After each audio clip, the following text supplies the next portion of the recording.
j'espère que vous allez bien. Aujourd'hui, on va faire une vidéo pour se fâcher un petit peu parce que je pense que je suis pas la seule en fait à subir des petites remarques et des petites attitudes lorsque l'on est enceinte. Vous savez, ces petites choses comme ça qui viennent t'atteindre de près voire de loin, qui n'ont pas toujours une grosse gravité, on est bien d'accord, mais qui sont très désagréables à entendre ou à subir. Et cette vidéo, elle m'amuse par avance en fait parce que je sais qu'il y a des mamans qui se reconnaîtront dans tout ce que je vais dénoncer ici, enfin dénoncer, dans tout ce que je vais exposer plutôt, qui seront certainement d'accord avec moi. Et puis je pense que même parfois, sans même le vouloir, on est parfois bêtement maladroit. Et voilà, moi ça va me servir d'une part à dire ce que je pense, et ça va servir d'autre part à prévenir les personnes qui peut-être agissaient comme ci ou comme ça, à réfléchir à deux fois avant de le faire. Donc bien évidemment, au bout du 3e enfant, je peux vous dire que je commence à comprendre qu'est-ce qui devient très récurrent comme truc assez casse-pied, qui revient dans la bouche des gens et dans l'attitude des gens. Mais j'en découvre encore. L'humain est fascinant, l'humain est plein de surprises. Donc c'est-à-dire que même au bout de 3 enfants, je découvre encore des attitudes, des comportements et des paroles que je ne soupçonnais pas forcément en fait pendant la période de grossesse. Alors on va commencer avec la première chose qui me rend folle, c'est de me faire surconseiller sans n'avoir rien demandé à personne. En soi, être conseillé, se faire conseiller par quelqu'un, c'est pas censé être mauvais, hein. Mais il faut aussi accepter l'idée que dans le monde, en fait, dans toute la diversité des êtres humains qu'on représente, on n'a pas tous ce besoin finalement de se faire conseiller. Il y a des profils effectivement de personnes qui sont hyper demandeurs et hyper réceptifs aux conseils des autres et à ce que diront les autres. Alors en soi pour ces gens-là je dis oui, mais je doute fort que la grande majorité en fait des êtres humains sur Terre soit de ce profil-là. Je pense qu'on est quand même plus à aimer en fait trouver aussi nos solutions par nous-mêmes, à réfléchir par nous-mêmes. Et c'est vrai que je sais que dans mon cas en tout cas, je vous l'ai déjà dit plein de fois, mais j'ai horreur qu'on me dise sur le ton de je t'apprends quelque chose, un truc que je sais déjà. Et le pire, c'est que je creuse ma propre tombe parce que souvent je fais semblant que je ne le savais pas, pour pas que l'autre se sente comme un con, ah tu le savais, ah. Voilà, en gros je porte le dos de l'autre pour ne pas qu'il se sente mal, et du coup c'est moi qui me sens mal de me faire parler comme à quelqu'un. Enfin en fait je trouve que ça me met pas vraiment en valeur quand on m'apprend des choses que je sais déjà. Mais en soi, c'est narcissique, hein. Je veux dire, les gens ne sont pas censés savoir que je sais telle ou telle chose. Donc eux, ils veulent juste partager un peu leur savoir. Mais du coup, moi, ça m'énerve qu'on me fasse ça. Donc je pense que je ne suis pas la seule. C'est juste que je reconnais que c'est une petite faille narcissique chez moi, où j'ai conscience de mes qualités, j'ai conscience de ce que je peux apprendre seule, de ce que je sais déjà seule. Et du coup, quand il y a quelqu'un qui vient comme ça et qui me donne des petits conseils qu'en plus je ne lui ai pas demandé, sur des choses que je sais déjà ou des choses que je ne crois pas, et qu'en plus il va t'attendre au tournant derrière en disant « Mais pourquoi t'as pas fait ça? Je t'avais pourtant dit !» Mais ouais, mais tu m'as dit, mais est-ce que je crois en ce que tu me dis? Est-ce que c'est ma décision de faire comme tu me l'as dit? Est-ce que je te prends aussi en exemple et en référence pour me dire « Ah oui, j'ai envie d'être comme elle, j'ai envie de faire comme elle ?» Pas toujours, vous voyez, il y a toujours une raison qui fait qu'on n'applique pas le conseil qu'on nous donne. Donc voilà, je trouve ça pénible et intrusif parce que, une fois encore, bon, ça peut venir d'une personne, ça irait, mais c'est la quantité qui fait le surdosage et qui fait qu'on en a rapidement marre. C'est qu'il y en a toujours un qui va venir se mêler, mettre son grain de sel, raconter sa petite anecdote. Mais en soi, c'est même pas le fait de raconter l'anecdote qui va être pénible, c'est juste le fait d'essayer de tout généraliser autour de soi, alors que soi, on peut tout à fait être un cas particulier. Voilà. Donc encore une fois, il n'y a pas de malveillance forcément autour de ça, mais c'est juste une attitude que les futurs parents en général n'apprécient pas trop. Ensuite, numéro 2, donc ça c'est très personnel, c'est à propos de ma prise de poids. Alors moi je m'en soucie, c'est normal. C'est normal parce que avant de tomber enceinte, surtout que j'avais pas prévu de faire un bébé, avant de tomber enceinte, j'étais dans une phase où j'essayais de passer en dessous les 60 kilos. Je m'y acharnais, j'étais à ça de l'être, j'étais à 61,5 kg, donc j'étais vraiment à ça de mon objectif. Et je voulais vraiment, j'étais vraiment dans un mood de bonne santé, bonne silhouette, tonique, dynamique, voilà, le monde m'appartient, des trucs un peu de ce style-là. Et évidemment, quand j'ai vu que pratiquement au bout de 4 mois pleins de grossesse, je me rapprochais considérablement des plus 10 kilos sur la balance alors que ça ne m'était jamais arrivé avant, je me suis un peu posé des questions. Que ce soit pour ma santé d'abord, que ce soit pour mon bébé, ou que ce soit même pour ma silhouette par après, et le travail que ça va demander. Mais en soi, voilà, on le sait que nous-mêmes, on n'a pas un regard qui est toujours très objectif sur ce qu'on est vraiment. On se trouve toujours plus moche que ce que les autres nous trouvent, on se trouve toujours plus gros que ce que les autres nous trouvent, moins intelligent, moins bref. Voilà, on a une tendance souvent à se dévaloriser légèrement un peu plus que ce que les autres peuvent percevoir. Et là, c'est vrai que moi, pour moi-même, forcément, ça m'a un peu alarmée. Mais ce que j'ai pas forcément apprécié, c'est qu'il y ait quelques personnes de mon entourage, en fait, qui aient pris aussi ça très au sérieux et très à cœur. Et ils se sont vraiment comportés pour certains comme de véritables grossophobes, hein, j'ai pas d'autres termes. Parce qu'ils se sont vraiment juste arrêtés sur le fait que oh, elle devient grosse. Pas ah ben c'est normal, elle porte un bébé, oui, bon bah il y a des femmes des fois qui voilà, prennent 20 kilos, mais ça veut pas dire qu'elles les gardent après. Ou alors tant que la santé ça va, qu'elle dit bon bah t'inquiète pas. Non, ça n'a pas été dans cette démarche ou seulement même de m'écouter, me plaindre de prendre ces kilos et de me poser des questions. Ça a tout de suite été oh, sa silhouette va changer. Du coup, je me prends des remarques. Voilà, j'ai des regards un peu inquiets, j'ai des regards compatissants. Sur mon corps, on dirait vraiment que je pèse 300 kilos, je vous jure. Hein, on dirait vraiment ça dans le regard de certains. On dirait vraiment que j'ai un grave souci. Alors que là, actuellement, bon, ben, je suis à 70 kilos. Voilà, j'ai grossi, j'ai pris 10 kilos pour le moment, à moitié de la grossesse, 10 kilos. On me dit qu'il faut que j'aille voir le docteur comme si je n'allais pas le voir, ça aussi ça fait partie des choses qui m'énervent. C'est une infantilisation que je ne supporte pas, c'est comme le fait de me dire quelque chose que je sais déjà. Là, le fait de me dire, mais va voir un docteur, sérieusement, tu crois vraiment que je vais pas voir le docteur? En fait, tous les mois, j'y suis fourrée chez le docteur. Et quand je dis docteur, c'est gynécologue en plus. J'ai fait tout ce qu'il fallait pour pouvoir être suivie par une diététicienne et avoir des menus adaptés pour essayer de stabiliser et de ralentir un peu cette prise de poids qui était énorme. Donc je suis pas juste passive en fait sur mon sort. Puis je pense qu'à côté de tout ça, il y a aussi une petite part de normalité. Mon corps a faim, j'ai faim, je mange, voilà. Je grossis, et ben écoutez, soit, je grossis, je ferai le nécessaire tant qu'il n'y a pas de risque. J'ai réussi à relativiser en me disant, une fois que bébé sera sorti, on verra ce qu'on fera, ce sera le nouveau challenge, le nouveau défi, donc je le prends un peu mieux, vous voyez. Mais à côté de ça, non, moi, dans la famille, comme dit, il y a des proches qui me regardent vraiment avec ce regard de compassion, et surtout qui comprennent pas pourquoi est-ce que moi j'ai faim comme ça, alors qu'elles-mêmes, lorsqu'elles étaient enceintes, c'était tout le contraire, elles vomissaient, elles n'avaient pas d'appétit. Donc pour elles, la grossesse, la vision de la grossesse, ce n'est pas ça, ce n'est pas la mienne, ce n'est pas avoir la dalle. Si j'ai la dalle, c'est qu'il y a un problème. Voilà, il faut qu'il y ait un problème. Et on m'a même dit, c'est pour dire à quel point celui qui ne veut pas entendre n'entendra jamais. Je disais que moi j'avais faim, que c'est pour ça aussi que je grossissais, c'est que j'avais une alimentation où des fois, voilà, je me refuse pas un truc qui me fait envie, et j'ai faim, donc je dois manger. En fait, c'est la quantité, moi, mon problème. C'est pas tant... J'ai des périodes où je mange très mal, on est d'accord, même enceinte, mais autrement dit, c'est la quantité, moi, le problème. C'est que je sens que j'ai besoin de manger en quantité, et comme je suis hyper sédentaire de par mon métier, forcément, oui, là, je pense que je prends surtout du poids à cause de ça. Et ce qu'on me disait, c'était, mais tu sais, moi, tous les soirs, je me fais ma petite soupe, hein, tous les soirs, je me mange ma soupe, et puis je te garantis qu'elle cale, hein, parce que c'est une soupe vraiment épaisse, donc tu te fais une petite soupe épaisse, comme ça, tu verras si t'as encore faim. Mais quoi? Mais même un menu golden au McDo ne me cale pas.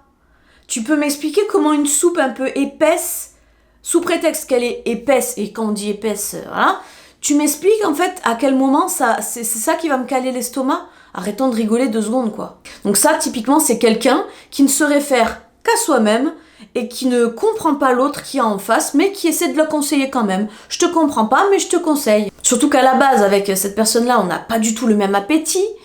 Enceinte ou pas enceinte, hein, moi j'ai toujours été quelqu'un qui a beaucoup d'appétit. Voilà, j'ai toujours fini mes assiettes.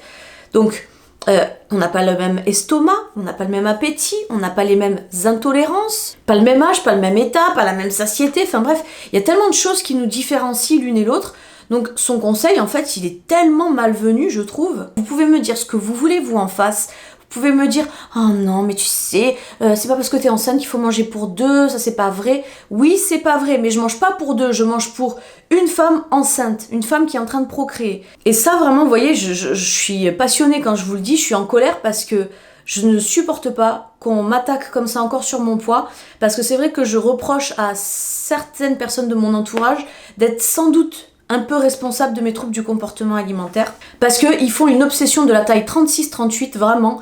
Et dès lors que j'ai commencé à dépasser le 38 pour aller vers le 40, mais ça les a toujours terrifiés. Ou dès qu'ils voyaient que j'avais plus de fesses qu'eux, plus de cuisses qu'eux, plus de ventre qu'eux, tout de suite ils étaient en affolement total. Parce que c'est pas normal dans la famille, on n'est pas tous comme ça, on n'est pas gros dans la famille. C'est pas beau d'être gros, c'est pas bien d'être gros. Et ça, moi, ça m'énerve.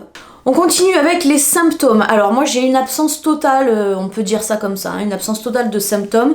Et ça a été le cas pour mes 3 grossesses. Donc je les vis toujours relativement bien mes grossesses. Mais le truc c'est que comme du coup t'as pas de symptômes, et encore une fois dans l'entourage, tu peux avoir des personnes qui s'interrogent. Mais comment ça se fait qu'elle a pas de symptômes? Mais si, ça va forcément venir, il faut être patient. Il faut être patient, elle parle trop vite. Du coup ça a souvent donné lieu à des paroles du genre: t'as pas de symptômes? Mais attends, c'est normal, c'est que le début. Attends, ça va venir. C'est bien après que ça arrive, bien après. Encore une fois, avec ce ton de « je te l'apprends, au cas où tu le saurais pas au bout de 3 enfants. Voilà, je te l'apprends, c'est pas maintenant. » Et quand ils voient que le temps passe et que t'as toujours rien, soit on pense que tu veux pas le dire par fierté, parce que voilà, t'as pas envie d'avouer tes faiblesses, t'as pas envie d'avouer que t'es comme tout le monde et que toi aussi t'es malade, même quand tu n'es vraiment pas malade. Ou alors, on va quand même essayer de te trouver des problèmes là où il n'y en a pas. Comme je le disais juste avant, par exemple pour la prise de poids, on essaye de trouver un problème qui pourrait expliquer cette prise de poids. On ne comprend juste pas que je mange un peu plus en bougeant un peu moins et que forcément, voilà, je grossis quoi. Tout ne va pas dans le bébé il prend juste ce dont il a besoin. Et c'est ma consommation aussi qui fait que j'en suis là. Mais pour certaines personnes de l'entourage, encore une fois, c'est incompréhensible. Il faut une explication à ça. Et du coup, quand je disais que même quand t'as pas de symptômes, l'entourage comprend tellement pas que t'es rien qu'ils essaient de te trouver des problèmes. J'ai un exemple tout frais dans la tête. C'est que j'ai fait un épisode de gastrite il y a quelques jours à peu près. C'est-à-dire que je m'étais déjà réveillée le matin avec un estomac qui brûlait pas mal. Donc c'était pas des remontées acides, il faut bien faire la différence. L'un peut conduire à l'autre, évidemment, je pense que j'y suis tout proche des remontées acides. J'en ai toujours eu pour mes 3 enfants de toute manière, donc bon. Mais là on était vraiment sur un épisode de gastrite. Je me suis réveillée avec un estomac vraiment qui faisait mal.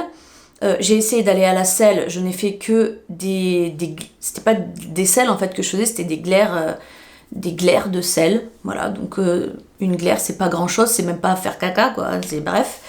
Et dans l'après-midi, du coup, après m'être sentie pas très bien comme ça toute la journée, l'après-midi, je mange une part de gâteau de Marie Blachère, là, les fondants au chocolat.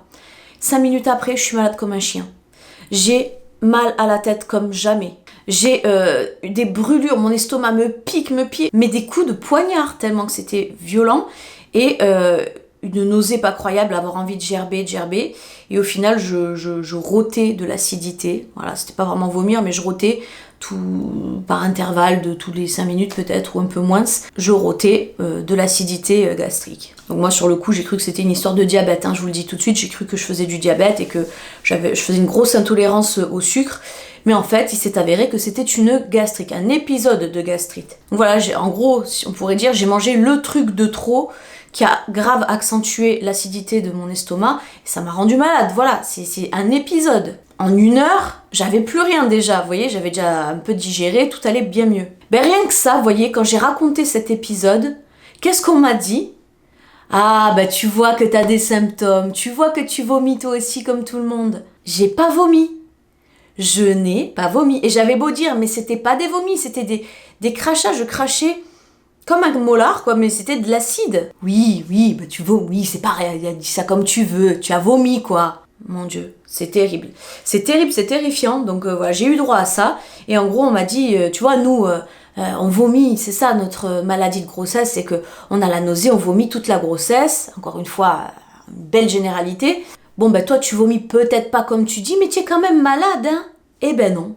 C'est un épisode, c'est-à-dire que la gastrite, comme je l'ai eue, enceinte ou non, j'aurais pu me déclencher aussi une gastrite en bouffant le truc en trop, vous voyez? Et ça m'agace. Voilà, je pense que ça pourrait agacer n'importe qui. En fait, t'as l'impression que tu discutes pas avec les gens, tu dois toujours argumenter, convaincre. Moi, j'ai été éduquée comme ça, en fait. J'ai l'impression que j'ai grandi à toujours convaincre les gens, mais pas échanger et discuter avec eux. C'est toujours dans le rapport de force, c'est toujours dans essayer de te convaincre que que ce que je dis c'est pas des conneries, que ce que je dis c'est pas ce que toi tu penses. Et c'est usant, c'est lourd, c'est pénible au bout d'un moment. Et ça l'est encore plus quand il est question de grossesse parce que t'as juste envie qu'on te laisse tranquille, vivre bien ton truc. Et ben malheureusement, ils viennent faire des interférences, ces gens-là. Autre chose qui me fâche, autre chose qui m'énerve pas mal, on va dire, c'est les 2 questions. Alors, tu connais le sexe? Alors, c'est quoi le prénom? Voilà, on a l'impression qu'en fait la priorité sur une grossesse en fait d'un proche se résume en ça, se résume à ces 2 questions-là. Les gens, quand tu leur apprends que tu attends un bébé, la seule chose qui leur importe c'est si c'est un garçon ou une fille et comment il va s'appeler. Et après, quand il va être né, bien sûr, de voir la tête qu'il a pour voir à qui il ressemble, s'il est beau ou s'il est pas beau. Voilà, clairement, les gens résument les grossesses à ça. Donc c'est vrai que, on va dire, pour vous, les extérieurs, ça peut être la seule chose qui vous importe. Mais il faut essayer de se mettre un peu à la place des parents. Pour des parents, c'est beaucoup plus que ça, une grossesse et un enfant. C'est bien plus que de savoir ce qu'il aura entre les jambes ou ce qu'il n'aura pas entre les jambes. Et c'est bien plus qu'un prénom. C'est un tout, c'est une condition, c'est un engagement sur la vie. Et même encore une fois, si ça part pas d'une mauvaise intention forcément, ça reste de la curiosité, et une curiosité qui passe assez mal, surtout en quantité. Encore une fois, c'est pas parce qu'il y en a un qui va te le dire que ça va être un drame, mais c'est la quantité de personnes qui vont toujours te poser la même question qui va faire que ça va devenir usant. Ces gens-là, limite, t'as juste envie d'une chose, c'est de ne rien leur dire de A jusqu'à Z. Ça me rapporte d'ailleurs à il y a 6 ans en arrière, quand je suis tombée enceinte, je voulais annoncer assez tard sur les réseaux sociaux, je sais plus exactement, à 6 ou 7 mois de grossesse, et à la base j'étais même partie pour ne jamais vous le dire. J'étais partie pour pour que peut-être un jour dans une vidéo vous aurez entendu ouin et vous vous serez demandé il y a un bébé chez elle, et en fait ouais il y a un bébé mais t'es pas obligé de le savoir quoi. Parce que c'était vraiment à l'époque j'étais encore plus radicale dans ma tête que actuellement où je tolère un peu mieux quand même. Mais à l'époque, pour moi, un bébé ne se résumait pas à ces questions bidons, à ces questions superficielles. Et je supportais pas qu'on s'intéresse à moi, en fait, ou à mon enfant, juste pour satisfaire sa curiosité de ce côté-là. On continue avec les différentes façons de faire des uns et des autres. Alors là, je ne compte plus le nombre de fois où je me suis fait interpeller sur mes choix et sur mes décisions durant la grossesse. Souvent l'alimentation. Parce que la plupart des femmes enceintes, quand elles sont enceintes, ne mangent plus certains aliments. Parce qu'on leur déconseille de le faire.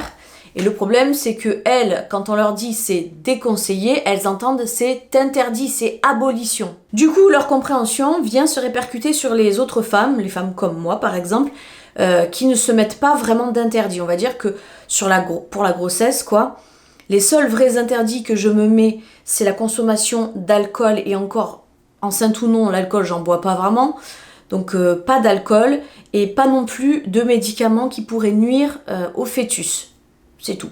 Voilà, c'est tout ce que je m'interdis. Autrement dit, s'il y a des huîtres à Noël, je vais manger les huîtres.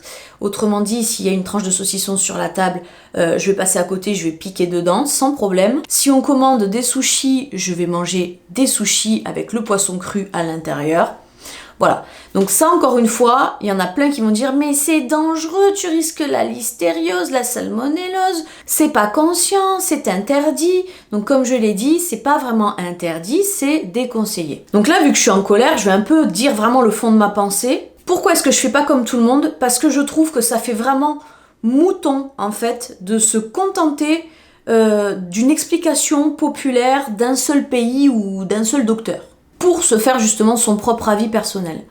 Ça me paraît aberrant. Mais c'est un peu normal. Beaucoup de gens sont passifs et ils sont là, les bras ballants, ils attendent qu'on vienne à eux avec des explications qu'ils n'auraient pas eu idée d'aller chercher par eux-mêmes. Ils attendent juste qu'on leur dise tout ce qu'il faut faire. Ah ben moi on m'a dit. C'est pas pour être méchante avec vous, je me moque un peu, mais bon voilà, c'est bon enfant.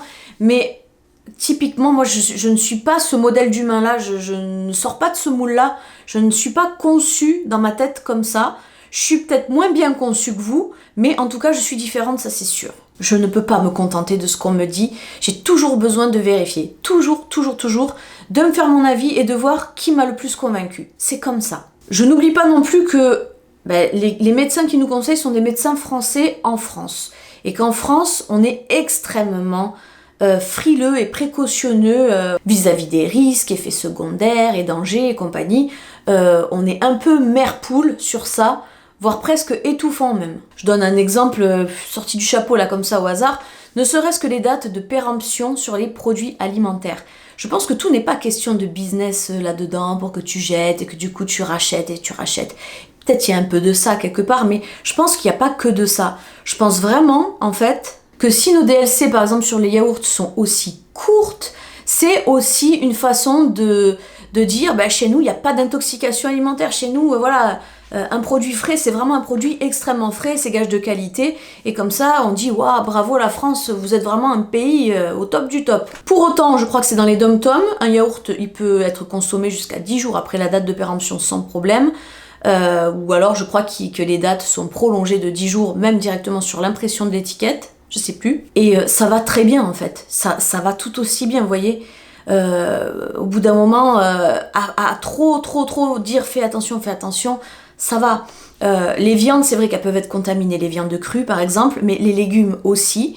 Je pense qu'on mettra moins l'accent sur le fait de bien laver ses légumes plutôt que sur le fait de ne mangez pas de saucisson, ne mangez pas de fromage cru, ne mangez pas de ci, de ça. Et pour moi, les lois sont si extrêmes en fait parce que c'est une réalité, hein, mais je pense que si on fait la moyenne de la capacité de réflexion de tous les êtres humains en France, la moyenne, ben, à mon avis, elle est pas jojo. Et du coup, tout ce qui sera loi, interdiction, précaution, déconseillé, machin, c'est vraiment posé de sorte où si t'as pas trop la capacité de prendre ta décision par toi-même ou de réfléchir par toi-même, ben, l'État te protège en quelque sorte, les lois sont là pour te protéger, même dans le cas où t'es pas capable en fait de bien réfléchir toi-même. Donc moi je peux pas affirmer que tout ce que je sais c'est paroles d'évangile, ce serait vraiment trop se gourer, se planter de dire un truc pareil, mais je ressens dans mon fort intérieur que j'ai quand même une facilité pour le renseignement, et je suis pas certaine d'être toujours dans le faux dans ce que je fais. Et du coup je ne m'interdis pas ces choses-là, j'essaie juste d'être évidemment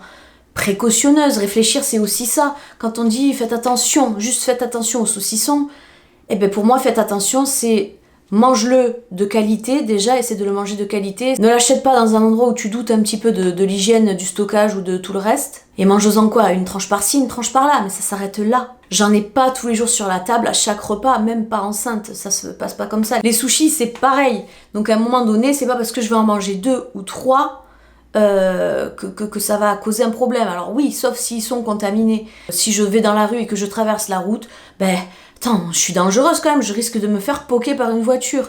Il y aura toujours un risque dans ce que je ferai de toute façon. Donc il faut faire un choix de la façon dont on veut mener sa vie. Moi j'ai décidé de la mener comme ça, point barre. Je continue avec le petit cliché, les filles c'est les filles, les garçons c'est les garçons, truc de filles, truc de garçons. J'en parle parce que dernièrement mon fils s'est fait recaler encore une fois par un proche. Parce qu'il voulait m'aider, il voulait prendre mon sac à main pour descendre jusqu'à la voiture, on devait partir, et là il s'est fait sévèrement réprimander en disant mais pose ça, les garçons ça porte pas le sac, hein, pas de sac sur les garçons, tu donnes ça à maman. Alors que le gamin, il l'a pas fait parce qu'il aimait porter le sac ou j'en sais trop rien, il a surtout fait pour m'aider, tout comme voilà des petites réflexions qu'on lui a déjà fait durant l'enfance, du genre mon fils tiens un homme, hein, oh, tu pleures pas, hein, les garçons ça pleure pas. Moi ça c'est des choses, je vous assure, qui me rendent marteau. Ça me donne envie vraiment de hurler, de taper dans les murs, parce que je trouve ça con. Et qu'est-ce que ça a à foutre du coup dans la vidéo grossesse? Ça a à foutre que si moi demain, voilà, pour mon fils, en été, j'ai envie de lui acheter un petit polo rose, je sais que je me prendrai une bonne réflexion. Ou si jamais j'achète même là de la puériculture, des trucs de puériculture qui sont pas tout à fait genrés pour le petit garçon, je vais forcément me prendre des réflexions, vous voyez, encore une fois. Et ça, c'est un truc qui commence à me taper sur le système, parce que ces gens-là savent que le monde avance, que les mentalités changent, et en fait, ils se remettent jamais en question. Ils pensent que, oui, ça c'est les autres qui pensent comme ça, mais nous, dans la famille, noyau solide, on doit tous penser comme en 1940. Donc oui, typiquement, ça c'est des remarques qui me montent un peu les nerfs. Je continue, et peut-être que je termine même, je sais pas, je vérifie, je crois que oui, hein. Avec les superstitions. Alors ça, c'est vraiment un truc qui m'énerve. J'ai une sainte horreur de toutes ces croyances de grand-mère sur comment deviner le sexe de ton bébé, là, vous savez. Tu sais, t'as une chance sur deux d'avoir raison ou d'avoir tort, mais quand ils ont raison, ils fanfaronnent et ils sont là, bah oui, je sais, hein, je te l'avais dit, bah oui. Hein. Non, c'était juste oui ou non. Et t'as juste eu du bol. Voilà, 50% de chance d'avoir raison ou d'avoir tort, c'est pas mal. Et pour moi, il n'y a rien de logique dans tout ça, il n'y a vraiment rien de logique. Pour citer quelques exemples, une fois j'ai dit que j'étais fatiguée, que je m'étais endormie pour la sieste. Tout de suite on m'a dit « Ah, t'es fatiguée pendant ta grossesse !» Je suis pas fatiguée pendant ma grossesse. J'ai un jour de temps en temps comme ça où oui, je me laisse endormir, mais je suis pas fatiguée pendant ma grossesse. C'est pas vrai. Donc, ah, tu es fatiguée pendant la grossesse. T'attends la fille. C'est la fille qui fatigue. En général, la mère, quand elle est fatiguée, c'est qu'elle attend la fille. Vous, les mamans là qui ont eu des petits garçons, votre petit garçon, il vous a pas fatigué? Il n'y a pas eu des grossesses fatigantes avec petit garçon? Non mais franchement, c'est vraiment énervant. Hein. En fait, t'as toujours une explication, une justification illogique. Et la plupart du temps, les personnes qui se cachent comme ça derrière de la magie, des belles histoires, c'est qu'ils ont la flemme, en fait, de réfléchir et de comprendre la solution logique et scientifique. Ils ont besoin d'un peu de magie dans leur vie parce que sinon c'est trop chiant. Bah ouais, c'est trop chiant, mais la vie, elle est ce qu'elle est aussi. Hein. Ensuite, ça je pense que vous l'avez toutes entendu déjà, c'est si t'as le ventre rond, c'est un petit garçon, si t'as le ventre pointu, c'est une petite fille. Alors faudra m'expliquer du coup pourquoi est-ce que pour mes 3 grossesses, j'ai eu 3 ventres ronds. Faudra qu'on me l'explique. Non mais plus sérieusement, à quel moment le fait que ton bébé il ait un zizi entre les jambes va venir influencer sur la forme de ton ventre? Ça n'a rien à voir. Ça a à voir déjà d'une part avec ta morphologie personnelle et avec la posture de ton bébé, la forme de ton ventre.